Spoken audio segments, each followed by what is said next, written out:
বন্ধুরা মাত্র 10 মিনিট হাতে নিয়ে তৈরি করে ফেলো সুজির ভাপা পিঠা। তো আজকের আবারও একটা নতুন রেসিপি নিয়ে তোমাদের সামনে হাজির হয়ে গেছি। আজকে নিয়ে এসেছি সুজির ভাপা পিঠা, যেটা খুব সহজেই তৈরি হয়ে যাবে।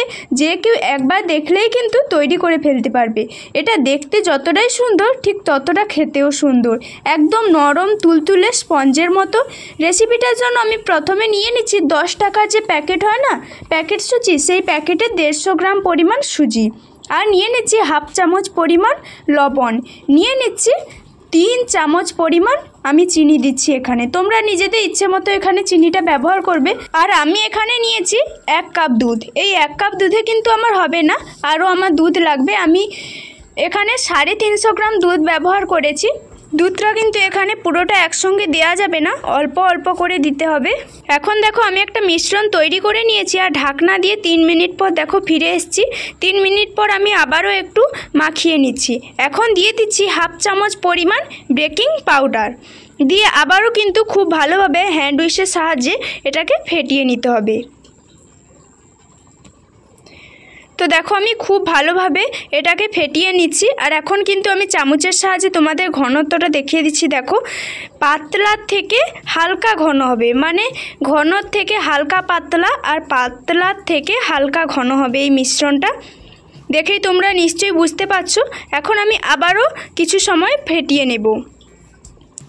তো এখন আমি পিঠেটা তৈরি করার জন্য নিয়েছি 3টে বাটি। তোমরা কিন্তু তোমাদের ইচ্ছে মতো এখানে বাটি নিতে পারো। আমি এখানে 3টে বাটিতে সাদা তেল ভালো করে ব্রাশ করে নেব। এখন দেখো আমি সাদা তেল হাত দিয়ে ব্রাশ করে নিয়েছি।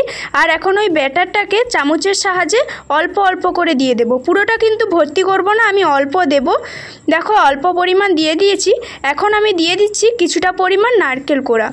তোমরা কিন্তু এখানে ডেজিকেটেড নারকেলের কোড়া যেটা বাজারে পাওয়া যায় সেটা ব্যবহার করতে পারো। আমি কিন্তু ফ্রেশ নারকেলের কোড়া এখানে নিয়েছি, দিয়ে খুব ভালোভাবে অল্প অল্প করে ওপর থেকে ছড়িয়ে দিচ্ছি।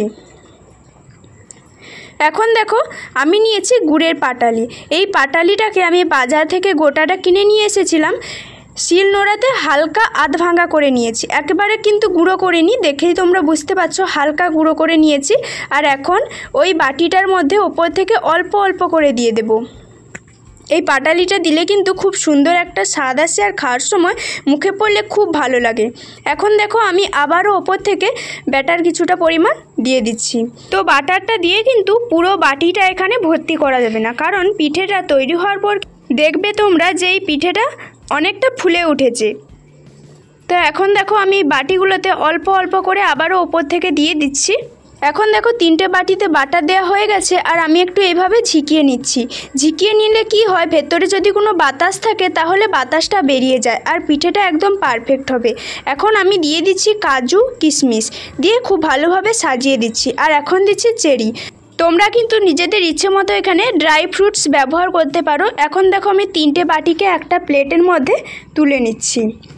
আর এদিকে আমি আগে থেকে একটা খুলি বসিয়ে দিয়েছিলাম। তোমরা যে কোনো একটা পাত্রে জল বসিয়ে দিবে, আর তার উপর একটা ছিদ্রযুক্ত এইভাবে বাসন বসিয়ে দিয়ে বাটিগুলোকে খুব সাবধানে হালকাভাবে বসিয়ে দিতে হবে। আমি খুব সাবধানে বসাচ্ছি, কারণ পাত্রটা আমি আগে থেকে বসিয়ে রেখেছিলাম, তাই খুব গরম হয়ে গেছে।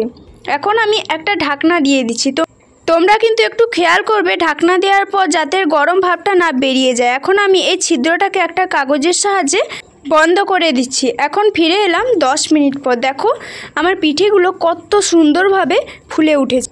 তো এই সময় বন্ধুরা তোমরা গ্যাসের আঁচটা কিন্তু লো মিডিয়ামে রাখবে, একেবারে হাই হিট বা একেবারে লো করে দেবে না।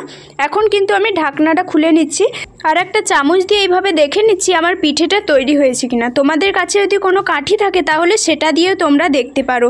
এখন দেখো আমার চামচের গায়ে লেগে নি, মানে আমার এই পিঠেটা একদম পারফেক্ট হয়ে গেছে।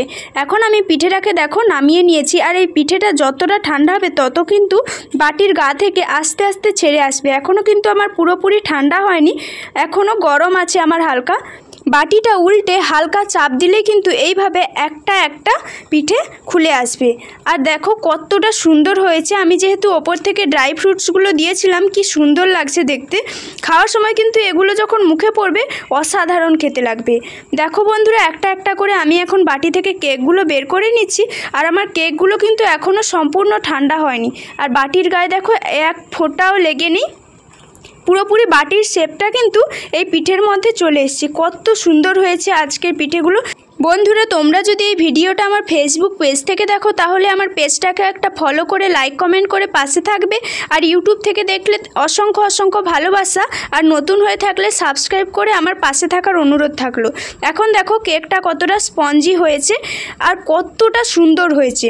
আমি তোমাদের একটু কেটে দেখাচ্ছি কেকটা কতটা জালিদার হয়েছে। এটা কিন্তু দেখতে যেমন সুন্দর, খেতেও ঠিক তেমনই সুন্দর আর কতটা জালিদার হয়েছে দেখো। তো বন্ধুরা, তোমাদের কাছে অনুরোধ থাকলো একবার অন্তত তোমরা এই পিঠেটা তৈরি করে দেখতে পারো। তো আজকের ভিডিওটা এই পর্যন্ত, এখনকার মতো বিদায় নিচ্ছি, টাটা।